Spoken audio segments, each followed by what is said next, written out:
vibes are full energy. One red right here, cause they're my enemies. Subscribe and like, rate and review. The whole times of they be, couple guests too. We got them with a trophy, well overdue.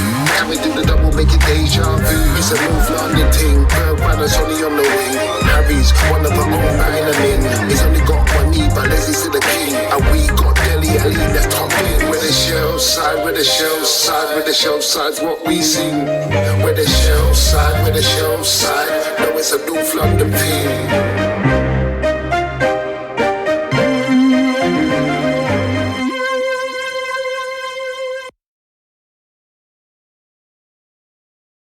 No yos this week. I might do no. Is it? No, it doesn't sound right. Yeah, well, we'll see. It's a Shelfside podcast. It's the day after transfer deadline. It's episode 89. It's Andrew alongside Kwabena. How are you doing, my man? I'm alright, man. I'm alright. You know me, I'm never too high, never too low, man. Never too high, never too low. Yeah. Oh, you sound like Brad Stevens. Man, let's just get into it. It's the day after transfer deadline. 5 out, 2 in. Talk to me, man. What's going on? How do you feel? It was an underwhelming window, if to be completely transparent. An underwhelming window in which we didn't address some of the things that we wanted. And furthermore, what's bigger actually than the fact that we didn't address what we wanted was the fact that we had this list. We had this list that Conte made. He said, give me some time to assess my squad. I'll come back. Sorry, I'm having issues with furniture. I'll come back and tell you exactly what I need, and then you guys can go off and do it. He asked for a little bit more time. This list came a month later than he was supposed to send it out. But either way, the list came. The list we were led to believe included a striker / attacker, which it always seems to be at Tottenham. I see that people are too scared to ask for a striker, but anyway. A striker / attacker. Having a left-sided centre-back had been deemed less of a priority, but a nice to have. A right wing-back and a centre midfielder. These are what we were led to believe were the things that we needed for Conte to work his magic. He assessed the squad, this is what he needed. Anyone who wasn't going to follow his way of thinking can get out. That was what we were told. Based on that, we got rid of some people, which, some of which we'll get onto later. And we brought in a 6 in, is it Ben Couture? Bentacore, yeah. And a winger who can play up top in a 2. I think he does so for Sweden in... Now I'm gonna butcher this. We were trying to get this right. Butcher it. We were trying to get this right, off air. Kulusevski? You just said anything. There was No. Kulusevski. Kulusevski, no? Kulusevski. I personally, my pronunciation is better. But anyway, both in from Juventus. Look, a couple of things in it. This is probably going to sound like... The logistics of this whole thing annoys me, right? The logistics of the window really pissed me off, man. Because I'm like, all right, people have been talking to you for ages, yeah. Paratici's cooking, man. He's doing this, he's doing that, spinning bare plates, blah, blah. Yeah, it's time for him to get into it. You, man, need to relax. You're basically getting excited because this man might do his job. He might do his job. Okay, cool. He's come in. We were told that he's got magic, like dealing with free transfers and blah blah. And I remember on the pod, I said this whole idea of Paratici being really good with free transfers needs to be taken into consideration with the fact that he was dealing with Juventus, a global powerhouse, a massive brand, a Champions League regular, finalist not too long ago. Loads of money, the biggest club in Italy. Signing for the biggest club in Italy on a free when you've come from wherever your footballing road had taken you and getting paid loads of money, pulling off that deal is very different to doing that at Tottenham. Which is why, for a long time, I wanted Luis Campos, because at least he's worked with a club which wasn't as big, but still managed to make astute, smart signings, right? Thomas Lemar, Renato Sanchez, Mbappe, Bernardo Silva, Jonathan David. so many. That's why I wanted him. But anyway, Paratici is who we have, right? You're telling me now that after being at Tottenham since what? When did he get to Tottenham? Like summer. Okay, July, cool. Call it. In that time, yeah, you have the whole of the window. You only start getting active with like 2 days to go. Like, what am I to believe? We don't know what's going on behind the scenes because, well, I don't have any ITK. I don't know anyone who works at Tottenham. Me personally, I don't. But I would love to know what the process of buying players is. I want to know what the rationale is behind just Tottenham. By the way, it seems like it's only Tottenham. Can wait till the dregs of the window to make moves, only to run out of time to do stuff. Like even Diaz, who was fairly early into the window compared to the rest of the deals that happened with like a week to go. We started having that conversation with a week to go. There was talk about the right wing back at Middlesbrough. Is it Spence? Like maybe like 3 days before the window closes. I don't know why it's become endemic to the culture at Tottenham that we only start talking about our transfers when there's like no time to go. Like, what is that? What's going on there? Why do people think that's a good idea? It's not a good idea, but I think I likened us on Twitter to a pace setter in athletics. We enter the transfer race, without having any intent in winning the race. And that was us in the Traore deal. Maybe not so much Traore, but certainly the Luis Diaz deal. Now, can I just say, Liverpool have won the window, right? They've won the window. Diaz is a baller and somebody they don't actually need right now, but that is the mark of a great side who purchase players to keep the squad fresh. They didn't need Jota at the time, they got Jota. They didn't need Diaz, they've got Diaz. Now they have got a set of attackers who are going to set the world alight. I'm telling you, Diaz is going to be a hit. Book it. Now, and did they get Cavallo from Fulham as well? No, they missed out. They're confident they'll get it done for summer though. Summer, and that'll probably go tribunal. Fine, they'll get him. Now, this notion of what Levy likes to do. So, for me, it's all about money. It's all about, I'll shop on the last day. You've got somebody in your team you want to get rid of who wants to leave or you want to get rid of. If I come in January the 1st, you're going to want top dollar. If I come in on the last day of the window and you haven't got rid of him, then I can bargain with you. I can take you to the cleaners and I can pull your trousers down and do the rest. And literally I can get a steal. And that is what Daniel Levy believes. We never go in with any real intent. We never say, that's my man, I'm going to get him regardless of the cost because that's who I want. AKA Liverpool with Diaz. We pissed around and gave an offer that was nowhere near the offer they wanted. Okay, we started the conversation. Liverpool said, all right, thank you. You've activated us. Don't be silly. We're Liverpool. You're Tottenham. We'll offer the money. We'll get the player. And that's what they did. Traore a bit different. Apparently didn't want to go to play right wing back. And Barcelona's his home. That's where he started. No, but even that.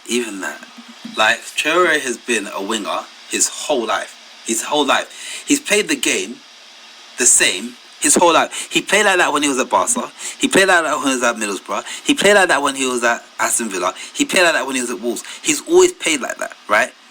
You guys have pinned all your hopes. You let the whole world know this is the guy you want. You want a winger to play right wing back. You've let the whole world know this is what you want to do, right? And you've waited, you've chit-chatted about it, you've gone on, and you still couldn't secure the thing. Like, I don't actually understand how you can let the whole world know this is the guy you want to play the thing. And he turns around and tells you, I don't want to play there. Are you telling me this whole time you didn't know there's a possibility that he couldn't play there? No. It's weird to me. Like, who is airing our dirty laundry though? Who is airing our laundry? I don't even know. I don't even know. But I think what makes it worse is that it seems like there's a culture at Tottenham with the way we behave with transfers which is so strange to me. Like the last time we moved early in a transfer window was in 2019 when Ndombele and the Celso came in. And if they'd come in and the manager stayed and it worked out, those would have been great signings, right? I don't think there's actually anything wrong with those signings. People are making like, oh yeah, it was dreadful signing.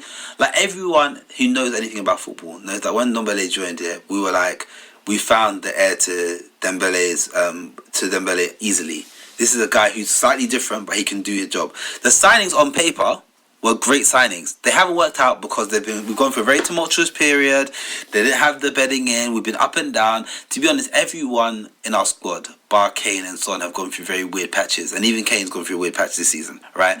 So, over a period of time, the only people who have been themselves, really, have been Lucas and Son. They're the people. They're the people who have been. Yeah, he's improved, but they've been largely what we expected them to be, right? So even that's not consistent. So that window actually could have been a great window. Look, Session's been injured. The Celso has been injured. Like these are all signings that if we could go back in time, I would make again. I think the biggest change was the managerial change. Like, would you though? No, I would because like the thing is to me, I think that the skill sets that we needed at the time, those guys provided. Anyone who, like, it's hindsight's a beautiful thing, but anyone who tries to pretend like they weren't excited about their signings at the time, they're lying. We went out, we spent money early. Hold on. Yeah, go on. Dembele, I was going to touch on Dembele because I agree that was the last time we went out with real intent and got a player that a lot of clubs were inquiring about and spent a lot of money, broke our transfer record and got the deal done. And I was excited that we got the deal done early, right? The Celso was already with us, I think. Was he? Or we get him on loan? We got him on loan. Go on loan. The one thing I will say is, okay, cool. The one thing I will say is, Dombele's skill set is unbelievable. But did we do enough due diligence on Dembele? Did we put in the work and go and see him on more than one occasion, speak to the right people about his diet, his stamina, not necessarily his fitness, as in staying healthy, but his stamina, his appetite, his work rate, his ethics, and was he the right fit off the pitch as well as on the pitch? And you can't always get this right. Always get it right? You can't always. You're there to coach. You're there to coach football players, and it's not the first time where someone can be a very different player to what they're like as a person. That can happen all the time. But to me, when I look at the skill set and what was missing, our inability to control games at the time, well, because a large part of us controlling games were down to people working really well with Dembele at the time. His ability to hold the ball and give people time, which is the skill set that Ndombele brought. So if I'm going back in time, it was Dembele and Lo Celso, wasn't it? Yeah, but I'm talking about Dembele and Eriksen were replaced by exactly. Dembele and Lo Celso. Yeah, so for me, I personally would have made that signing again.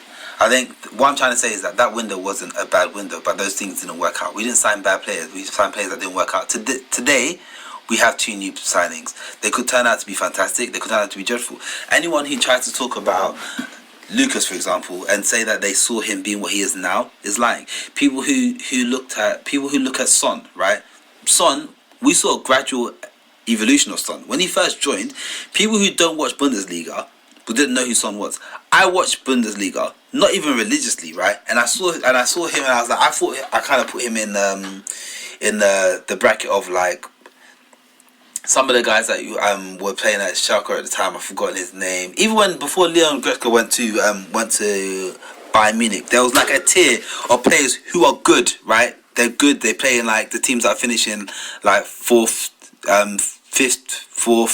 third max, right, in the Bundesliga, who are good, and they just pretty much get picked off by Bayern or Dortmund. That's pretty much that's the level. Yeah. And I kind of knew he was in that gap, but that's the most I knew about him. Did I think he was going to be arguably at one point one of the best players in the world? I didn't think that. So what I'm trying to say is that yes, we do need to give people time, and we can reflect on these windows with a pinch of salt. But I think the very base thing is to get what the manager says he needs, and we didn't do that.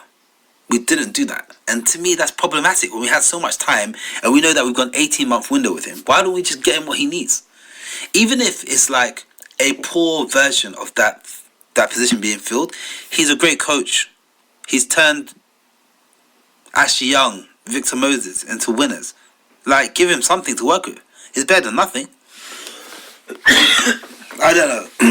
Well, if you've made Ashley Young and Victor Moses winners, maybe Daniel Levy's expecting him to do the same with Royale and I can't think of an equivalent for Ashley Young, Sesson Young maybe. But even that being the case, though, Andrew, like I accept that, but you still have to give him something. He's currently saying that he hasn't got anything. Like, we don't have the backup striker / attacker that he asked for. We don't have that. If we've given like a crappy version that he's brought in, even if like, look, when Llorente came in, we needed someone, and he was the best that was available. And yes, he will always go down in folklore for some of the goals that he scored. But ultimately, was he a success? Not rip-roaring success, but they got someone in there. Get someone in. Give me something to work with. If you want me to make pottery, you have to give me clay. You can't just go, yeah, go on, mate. Get on the spinning wheel. That's not how it works, bro. Give me something to work with. We haven't done that. Why would you, when you know that you've got a small window with one of the best coaches in the world, just give him something. Anything. Just give him something. Sorry, I just pictured you and Demi Moore on the spinning wheel just then. She should be so lucky. I don't know why. Right. I think in the summer, that's when the money's going to be spent. I think that was the strong rumour. Again, it could be the same people who are airing the dirty laundry, or it could be the PR machine giving us some hope that in the future we will make the big deals. Now, I don't necessarily agree with that, because I'm with you. We've got such a short window under Conte. We are in such a prime position right now. Where we sit, I'll go on and say it again, it's Dr. Tottenham, I know. But if we win all our games in hand, we can go third. So if we're in that position, why not help the manager crack on? But maybe we did help the manager crack on, because we say we didn't give him the players he wanted. That may be true. However, what is clear he doesn't want is any attacking midfielders. Not really. Mad. I think our system is solid 3-4-3. And as somebody pointed out to me on Twitter, apart from Kane, we have 2 players for every position. So the backup striker role, I'm playing devil's advocate here, of course. The backup striker role has been an issue, or the challenging striker role has been an issue for some time. We know this, right? Others have 6 strikers. We've only got the 1. But if we look at the squad, we may not like the players, but other than centre-half, where I think we've got 5 players for 3 positions, every single other position, bar Kane, we've got 2 players for. So if we're going to play 3-4-3, which it looks like we're going to play, and that is what we'll do until the summer, then have we given Conte enough? No. Is the question. Have we given him enough? Maybe not what he asked for, but have we given him enough? No, we haven't, man. Enough for what? Like, do you really believe he has enough? You're at times a controversial guy, and sometimes you're a contrarian, right? That's the role you like to play. But you're not a dickhead. Has he have enough? You know he doesn't have enough. You know he doesn't have enough. There's no way. But like, now we have to sit back and watch what you can do. Like, that's it. And the thing is, if by some way he gets us to finish 4th, we'll just be thinking, with the right signings, maybe we could have got 3rd. Like, that's it. And then if you finish 3rd, the momentum that you can take it to the following season. 4th, 3rd. No. Doesn't matter. Do you know what, Andrew? You can't sit there and tell me that. Your personality. Champions League is the goal. Champions League. Your personality. Don't try it. Don't scam the listeners. Your personality. You're going to talk about my handball. Are you telling me there's... Oh, I was going to bring that into it, you disgusting human being. But when you look at it, you telling me there's no difference between 3rd and 4th. It does matter, because if you can finish 4th, right, at least you end that season believing, Conte can believe, actually, maybe there's a bit more I can do with this squad. If I can finish 3rd with this guys, and I can convince the board to spend real money in the summer, maybe these guys can be title winners. And if I can win the title with Tottenham If I can win the title with Tottenham, then boy, that's how quickly things can change, man. No, I hear that, but then let's be realistic. Let's be realistic in the sense that his objective is top 4. That's his objective. Champions League football is his objective. Okay. Now, I know what could happen. We could get 4th. Man United could get 5th and win the Champions League, and we could be buggered. So 3rd would be better for sure. 3rd is obviously better than 4th, but his objective is 4th. So that's good enough for him. Also, even if we finish 3rd, do we have, I guess, the manager, the system, perhaps, but the likelihood is City and Liverpool will finish 1st and 2nd, and the players that they have, like we just mentioned, Liverpool have bought in Diaz, they'll bring in Carvalho, they've still got Jota, Salah, Mane, maybe they change Firmino. Man City have just signed another striker. And let's be honest, let's look at the window as well. That's one thing. We may never catch those two sides, but we brought in 2 players this window. We may have lost 5. We've brought in 2 players this window. West Ham, those down the road, Man United brought in 0 between them. They don't need 0. to. And 1 lost. They don't need to, though. They don't need to. West Ham do. West Ham could have strengthened, definitely, but United don't need to. They don't need to. They lost Van der Beek. They've lost Mason Greenwood for the foreseeable future, and they haven't set the world alight. So, you still think they don't need to? Their situation is definitely a managerial one, because a different manager comes in with a different philosophy. That whole situation is different. Yeah, but that's not going to happen. It's not going to happen, no. But what I'm trying to say is that more signings was not going to change their situation. So, whilst none of our rivals... Wait, they lost Martial. Didn't they lose Martial as well? Yeah, they lost Martial. Martial, sorry. But they lost people who weren't playing even when they were providing, like, put it this way. Up top, they still have Rashford, Ronaldo, Cavani, across that front three, sorry, Sancho. I've forgotten the name of... I forgot how to say his name. I don't want to push him. I think it's Elango. Elanma? I'm going to have to look that up. Yeah, him. So they have a sufficient... The squad has sufficient depth, right? Then we're not talking about people who've been let go, who were on the sub bench. These people weren't even on the sub bench. Do you see what I mean? Van der Beek wasn't even on the sub bench. Well, Mason Greenwood was a starter. Mason Greenwood aside, the rest of them, they weren't even on the sub bench. So what I'm trying to say is that those guys didn't need... Losing those guys, yes, it helps in terms. It hurts in terms of your depth, but they weren't even getting a look in. So I look at it like our rivals in general didn't strengthen, yes, but there's a serious missed opportunity to have a certain kind of relationship, if what we are led to believe is true, with our manager, who we've got for another year. When you look at it now, how would you grade the transfer window? So all that said, all me trying to play devil's advocate and all, I just think it's criminal that we didn't get a striker to challenge, support, back up, whatever you want to call it, Kane. I think that's criminal. I honestly believe that's criminal. I also believe the nature of the business is criminal in terms of what you mentioned, in terms of shopping late.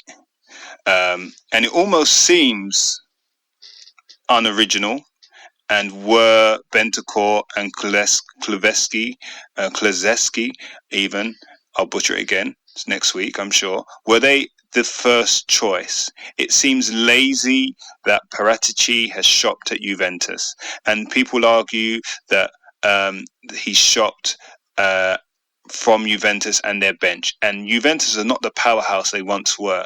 They're not even in, I don't think, the Champions League spots in Serie A at the moment, or if they are, they've just got into it, because the last time I checked they were 5th. So 2 subs for the 5th place side in Italy, and don't get me wrong, we've seen this before, different dynamics, different situations, these different managers, different systems, these players can come good. However, it's just the nature of the business. If these two were your original targets, one you've got in on loan, one you've got for 90 million plus add-ons, could you not have done that in January? If these two were your original targets. This is what I don't get. So, yeah, so I don't believe they were. So it seems lazy, it seems sloppy. And back to your point, Paratici has been at this for a long time now. Hitchin, don't know what he does. Getting rid of the players we've got rid of as well. Let's not forget that. We've got rid of Gil, who you brought in yourself, Paratici, only 6 months ago. You've got rid of Lo Celso, Dele, Dele as well. And am I missing one? That's 4. Who am I missing? Hill, Lo Celso, Dele, Dele. Did we get rid of someone else? I thought it was 5. 5 out, 2 in. Was it 4? I think it was 4. Let's call it 4. I haven't got my paperwork in front of me, but 4 out. But how much money did we recruit? Dele could go for up to 40 million. Yes, I know that. Dele, yes, he's got. They've got the option to buy. Lo Celso is a loan, maybe with an option. Hill is just a loan, a straight loan, with the option to extend the loan. That doesn't make sense. So what does that tell me? That doesn't make sense. Like, why wouldn't you learn him to a club in England so he can actually adapt to English football? I don't get it, because when he's homesick. I'm sorry. Listen. Okay. Look. That is completely legitimate to be homesick. I get that. But if you're going to be homesick now, you're going to be homesick when you get back. You sign a 5-year contract. So therefore, give yourself the best opportunity to adapt. I've got all the sympathy in the world for being homesick. I've got no sympathy for being taking a stupid remedy to your illness. That doesn't make sense. We know what you can do in La Liga. We know you know how comfortable you are in Spain. It's your home. We get that. You're not learning anything new there. You're not learning anything about yourself. You're not learning anything new about the league. Go to another club in England. No, I agree. I agree. It's so dumb. And agreeing, it worries me that to extend the loan, but I think we've washed our hands with him. Yeah, we're just going to end up selling him to a Spanish club. We would have learned nothing. Yeah, and Lo Celso will go the same route. Dele will go back to Lyon, and I think Dele will go on and score goals again. He will regain his sharpness and score goals. So I think the ones we've got rid of, maybe they had to happen, but I'm not happy with at least 2 of those. And the players we've got in, we've re-signed Lloris in this window. I will say that. Let's not forget about that, because that's key business. It's key business, but we are clutching, man. Come on. I mean, maybe it's me taking a rounded grade. No, maybe I'm just taking things for granted. Yeah, all the information. No, we've re-signed Lloris. We brought in Bentancur, who I think is probably struggles under pressure, from what I understand. He's got a nice diagonal pass. It's not a forward running midfielder, but it could change. Italy's different to the Premier League, but I doubt it. Kulusevski, I think, could be a gem, though. Really? If I'm honest, I think this guy could be different. And I'll tell you for why I think he could be different. Not in the mold of Diaz. I think Diaz would have been special. But this guy, he's Conte all over. He runs all day. He's an attacker who runs all day. And hopefully that doesn't change. It seems to change when players come to Spurs. But this guy runs all day. This guy actually watches video of his own accord. He watches videos of his games that if he's played, he watches videos of, probably watched videos of Tottenham, and I'm talking about the whole match. He watched videos of his opposition, and he watched videos of his teammates to understand them. This guy's 21 and he's doing this. This guy was 15 when he went to Parma. This guy is not someone who's going to get homesick. This guy speaks English, great English already. This guy is Swedish, he's European, he's ready. It's a bit like Højbjerg, and I know I've just made a probably racist remark by classing Højbjerg Danish and Kulusevski Swedish in the same bracket. Worst things have been said in football, man. But you know what I mean? These guys, these guys are more robust than your Latin players or even your French players. And I think he will be no nonsense, get on with it and hit the ground running. And also, he's actually a decent footballer. He's got running power, he's got a skill, he's got an eye for goal, he's played across the board. You say he can play anywhere across the front. He can, right, left or centre or 10, but he's also played in midfield in pretty much every position. And in every position where he's played for Parma, be it for Juve, be it for, who was the other side he played for? Genoa, was it? Yeah. One season. He scored goals from those positions. So he has an eye for goal. He's built for the Premier League in terms of size. And like I said, he's a powerful runner, could work on the counter-attack. I think he could do bits. So that all said, my grade for this window is, I wanted to put D, but because I've just said that, I'm going to say C. What about you? Sorry, say that again. Your grade was? It's a C. It's a C minus, but I couldn't give it a D after I just picked up Kulusevski. I think it's quite generous. Probably. I think that's quite generous. What's your grade? C minus. You just said the same thing I said.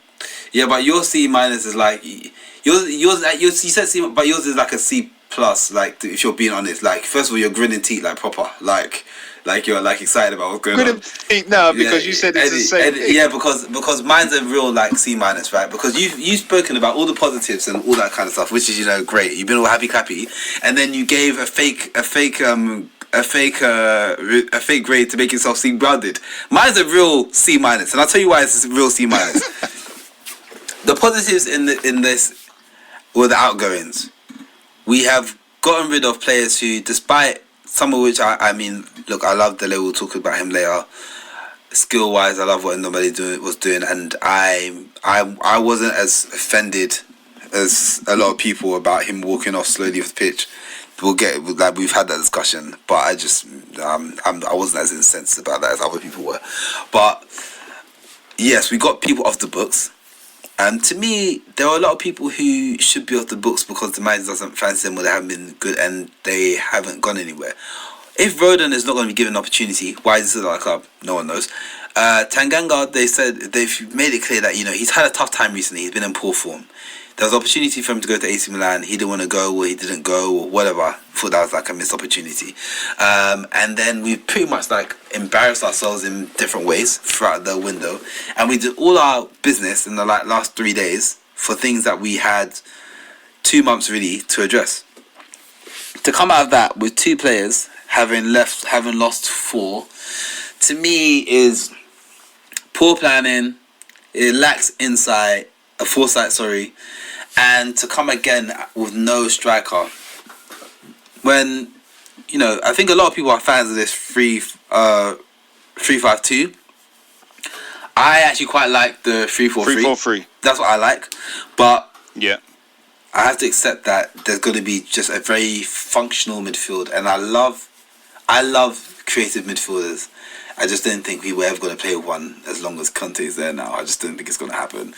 So that's why for me it's a real C minus, because you look at it and I've clearly shown that the negatives outweigh the positives. You made it sound like everything's going to be alright.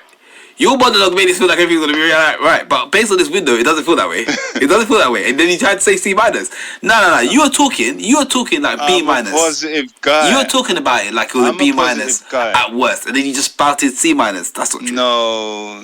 You were talking. No. What I didn't go into. You were talking like a B minus guy. No, you got me wrong. I didn't go into negatives, but I did mention the nature of the business. I did mention the fact that I think he's shopping at somewhere safe, and he could have done that earlier on. I did mention that we are slow starters or pace setters, and we don't really go in with intent. And I didn't say, though, not since, I think it was Van der Vaart, which I think is the one you put out, have we really gone with a wow signing. That Van der Vaart thing, is what I imagine. Really, wow. That's what I imagine heroin's like. People become addicts. People become addicts because they spend the whole time chasing that high. I think that's what it. Like we had one deadline day signing, which pretty much like changed our whole season, right? And because of that happening, we're now like, oh, what are we gonna do in the last few hours? What are we gonna do in the last few hours? Because it happened one fucking time. Yeah. It happened one time, bro. Happened one time, but the high was so good. It was so good. It was 2-1 against Aston Villa. It was coming back 3-2 against Arsenal. It was Inter Milan in Champions League. There were so many things that we could thank Van der Vaart for, all because he signed in the 11th hour. But that happened one time. And we've been chasing the high ever since. And that one time has had us believing that Daniel Levy's going to pull something amazing. So we all believe that Dybala's going to come. Dybala's never comes to Tottenham. Come on, man. But that high, that one time. The window is disappointing, man. It was disappointing. We didn't give the manager the things that he asked for. We just got rid of some players. And my thing is, if I look at your job and I feel like I could have done it better and it's not my profession, I'm either being very ignorant, which I rarely am, or you're just not as good as I would want you to be. And right now, Paratici is not as good as I would like him to be. That's it. Neither is Boris Johnson, because I think I could do his job better than him. No, I could definitely do his job. 100%. 100%. Although you would still be having the parties. Yeah, I don't believe... no doubt. But I would know the rules, and I would know that I wouldn't get caught. But I agree. I don't think Paratici has covered himself in any glory in the last 6 months. He's also the man who appointed Nuno and didn't appoint Conte the first time round, which also makes you think, why on earth? And you didn't back him once you did. You're the guy who very strange. You wanted Traore when you were at Juventus. You come to Tottenham now, and you had that whole time you were courting him. You made out like everyone was like, yeah, this is the one that's going to happen. And if Conte wants him, then we back it. He didn't manage to pull it off. But look, every time you do your job, you're given an opportunity to make a statement. Paratici has not made any statements, in my opinion, and that's a missed opportunity. Maybe he proved me wrong in the summer, but right now, I'm not a Paratici believer at all. But well, we'll know on July the 1st, because that's when the business is supposed to happen, if we're really interested in someone, right? Yeah, we'll see. But as per usual, I have my reservations. One thing that before we wrap up though, man, we have to talk about a man who has given us such amazing moments at Tottenham. Someone who made 269 appearances, scoring 67 goals.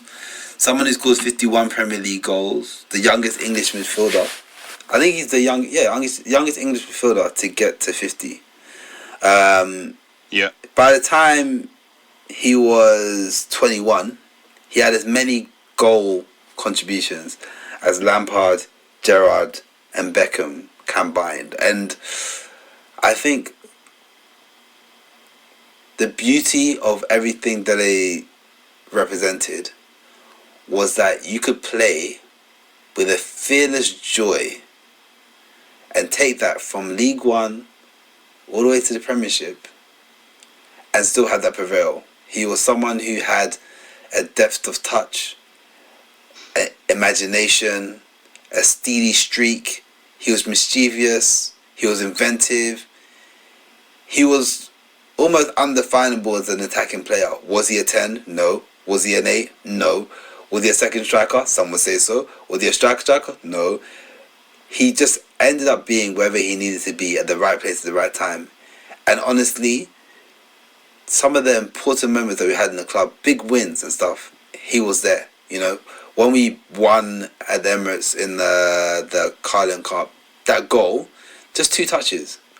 2 touches, beautiful. Against Chelsea, beating them 3-1. 2 touches again, scored 2 goals, but those 2 touches for his first goal, sublime. Even the goal he scored under Mourinho against Manchester United, I thought a fantastic goal. 2 touches, beautiful. I think I haven't seen a player at Tottenham who just seemed to, when he was at his best, just seemed to be enjoying playing football just for playing football's sake.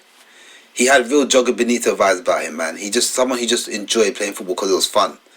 Like the rest of them, you can see their competitors, they enjoy it. Like it's a great career, but it's a career for them. Like I sometimes played like he was just in primary school, like the playground, and I love that about him, man. And I genuinely felt upset. I knew he had to go. It's something that we'd anticipated for a while. It just was a matter of time as to where he went. But genuinely felt real melancholy knowing that Dele was going. And it's not like he's gone for a massive fee, or he's gone to like Madrid or Barca and teams that we just couldn't compete with. You know, he's gone to Everton, middling Everton, who are a bit of a mess. They don't really know what they're doing. To see him end up there at such a young age feels like he's been on a scrap heap. Look, it's not going to be a Tottenham, but I really hope he rediscovers his form and that the fans love him as much as we did. I think it's tough because a lot of fans are calling for his head, like, oh, you need to get him out of our club, he doesn't do anything, blah, blah. And they, you know what football fans are like, they can be so fickle and they change so quickly. But me personally, I'm never going to forget the excitement that I had seeing that guy pull on that number 20 shirt and lace up his Adidas Predators, because when I looked at him, I was always reminded what it was like to play schoolboy football. And to do that on the biggest stage, got nothing but love for it, man. Got nothing but love for it. So I wish him all the best. Yeah, I mean, that's a monologue and a half. What I will say is other boots are available. Yeah, other boots are available. No, Dele.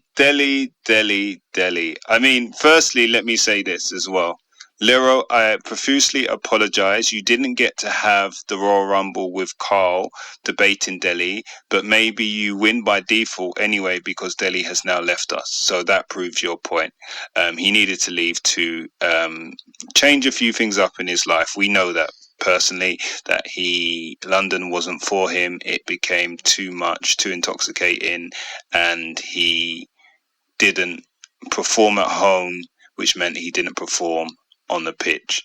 But going back to what you said, Kwabena, some of the things you said, I mean, this is a kid who came in and on his debut nutmeg Modric and nutmeg somebody else. Like, that was the nature of Dele. Joga Bonito, he played with such craftiness, such cheekiness, such guile, such freedom, that he gave us some moments that, honestly, last night I felt like Dele, it felt like breaking up with my ex. Dele actually feels like my ex right now. We shared some euphoric moments together, and over 7 years, a long time. And I'm glad he left when he did, because I think he had 4 very good years, 2 amazing years, and 3 down years. So he's actually had more up times at the club than he's had down times. So 4 obviously is greater than 3. So it was time to go, but man, you mentioned some moments, but I'm thinking of the moments where he wasn't the Dele that we all know. Maybe when he changed from Ali to Dele, it was the beginning of his decline. But even in the Dele years, he managed to score that goal against Man United, as you touched on, do that flick against West Ham for the Lucas goal for Son to run onto. These moments of real quality, real guile that nobody in their squad has managed to do. Yeah, they weren't consistent, but even in one of our greatest nights in recent memories, the Champions League semi-final against Ajax, his roles in Lucas goals shouldn't go unrecognised. If it's not for Dele flicking 2 balls into Lucas's path, we don't get into the Champions League final. So, and this is when Dele was Dele and not Ali. So we have to recognise this boy was almost a genius. The only thing is I cannot think of any young starlet who came into the side, shone so brightly, and I mean so brightly. At one stage he was worth 150 million on transfer market. And Real Madrid were there. The world was his oyster. Too much, too soon, you could argue. But I can't think of another young Tottenham star who came into the side, shone so brightly, and then had the kind of decline that he had. And it's very unfortunate. And I've been hoping and sitting and waiting for him to rediscover his form. And even last night, I was actually disappointed that he went to Everton for a permanent transfer rather than a loan, because I still have hope had hope somewhere deep in my heart that he could turn it around. But do you know what? What made it even worse was, like you said, we didn't even get a big fee for him. It wasn't even like we got 40 million, 50 million in hard cash that we could turn around and put it towards getting a top player, or even getting 2 players that we needed, like the backup striker. It's not even the monetary thing from that point of view. It's also by getting a big fee for Dele. It's almost reaffirming his worth, right? Like, that's also a thing. Like, it's like we just traded him for a bag of beans. And I know that's not it, because it's going to be 40 mil, but it just feels like for someone who could have gone for 100 mil at one point, we've just kind of like fobbed him off. And I just think that the way in which his career ended in Tottenham, and the way people might look back on in the future, isn't a fair representation of what it actually was. And that's the biggest shame. But listen, from all of the Shelf Side podcasts, we wish him nothing but the best, man. And I really hope he goes on to do big things at Everton, and then gets a transfer outside of the Premier League and smashes it somewhere else. Yeah, that's the iconic celebration. And now I'm doing the Dele salute. Dele salute, the mate. Dele eye celebration. Yep. The Dele wave. Man. The Dele handshakes. Yeah, man. But what I will say, it is such a shame. But I checked his Twitter. He responded to Kane today, and he put out his own announcement on Twitter. But his bio still reads Tottenham player. His icon, his actual DP is still of him in a Tottenham kit, and his background is still the image of the Tottenham team in a Champions League game lined up. Just saying. You're a joker. Tottenham through and through. You're a joker. Yeah, man. So tell me, what other than Dele, what's your biggest disappointment, real quick, and what's your biggest highlight of the transfer? Biggest disappointment was not getting a striker. I think that's just absolute nonsense. It's stupid. The one thing I'm excited about having a midfield option that isn't restricted to Winks, Skip, and Hobie. I'm just honestly, that to me, that is like having. Wow. That's to me is like having a mayonnaise sandwich, like 2 dead pieces of white bread, no seeds, nothing. Sorry, no. You said my C+ was a fake C+. That has got to be the fakest excitement ever. You said you are excited about having an option that isn't Winks, Skip, or Hobie. Do you know what it's like seeing them guys line up? No, you don't even understand. When I'm watching, and I look at that, when I look at the team sheet, and I see it, it's like being given the most dead. It's like, you're at a conference. Yeah, at a conference, and they tell you lunch will be ham sandwich, water. They say lunch will be provided. Yeah, you're like, all right, cool, cool. And the sandwich you come out, it's not Pret. It's not Eat's dead now, innit? R.I.P. It's not Pret. It's no deli sandwiches. It's just some dead crest. And if you're lucky, you get a little bit of egg mayo in there. That's what I feel like every single time that team comes. I look at the what should be the fulcrum of our team, and I've just got some pasty workmen in there, bruv. I'm just like, what's it? No sauce in that midfield. I'm just looking forward to that no longer be the case, bruv. I just want a little bit of seasoning. I don't care where it comes from. I just want a little bit of seasoning, bruv. But I hope so. But let me not get too gassed in it, because I'm a Tottenham fan, so I could end up being disappointed. But yeah, that's it from me, bruv. That's it. I'm just happy to not see that all the time. Anyway, if Bentacle comes in, he becomes another part of the mayonnaise gang, bruv. I'm just like, oh god. I don't know what you're hoping from Bentacle, to be fair. Just something different. I think he plays the ball forward as often as the other guys. Who would have thought, right? Sorry, I just have to say this, but who would have thought at the start of Conte's reign that Winks would have won the battle between him and Dombele and you know what? Yeah. I don't know, man. Winks. Well done, Winks. Winks, at one point, I genuinely thought Winks was the truth, man. At one point, I was just like, yeah, this guy's good. Because when he was playing his most forward-thinking football, I was like, nah, this guy is 2 touches out of his feet and he's looking in front of him. That is beautiful to watch. And then it stopped. Hopefully he's found his way, you know, and he can go on to do big things. But yeah, I remember that. Boy, how times have changed, man. My biggest excitement or disappointment was the fact that we didn't sign Oli Tanner. And I'm excited because I think Kane put his foot down and said, "You're not signing that boy or else I'm off." Right? Because he's mimicked me, he's dissed me, and like, how do you expect me to sit in the changing room with him and be like, everything's gravy? So I think that's my biggest excitement. It's definitely not a disappointment. I don't care if he goes on to be the next Gareth Bale, but I'm happy that Kane put his foot down. Biggest disappointment, Dele. After Dele, it's got to be Dele because I don't see him coming back, and I'm just trying to think what is the silver lining with the Dele situation. Haven't really made our money back. I was hoping he went PSG.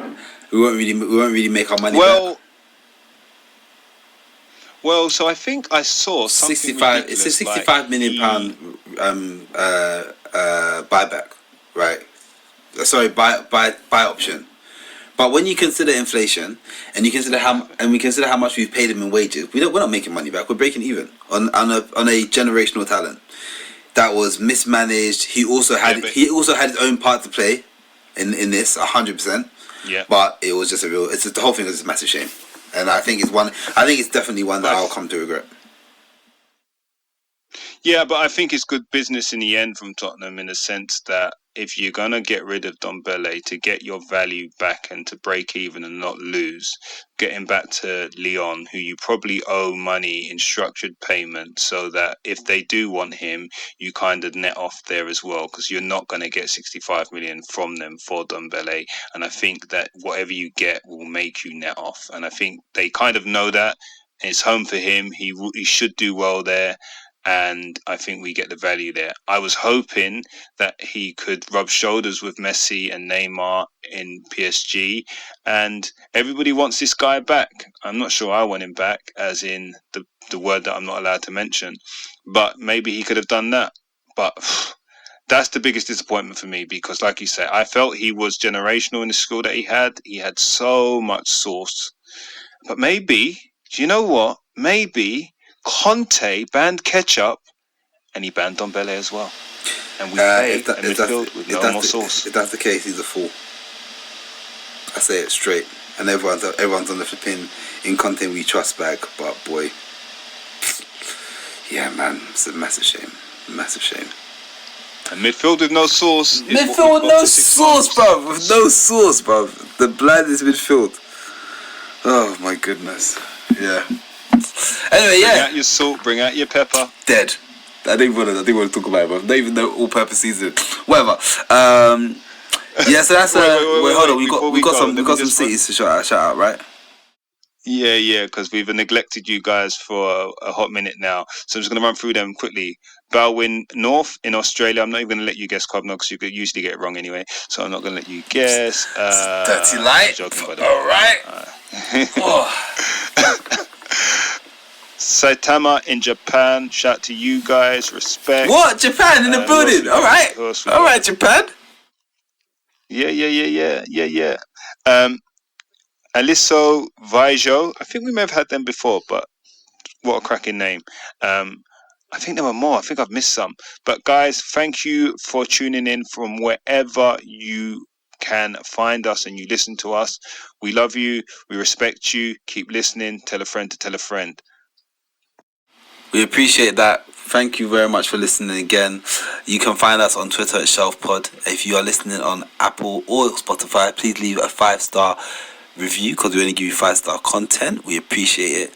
I think that's it from me. And that's it from me. Guys, the window's closed, man. So the speculation's over. That's definitely a reason to smile. And it seems Conte's got a couple of his guys. So we'll see how that goes. So smile, guys, because the sun always shines on the shelf side. Lero, please run the outro.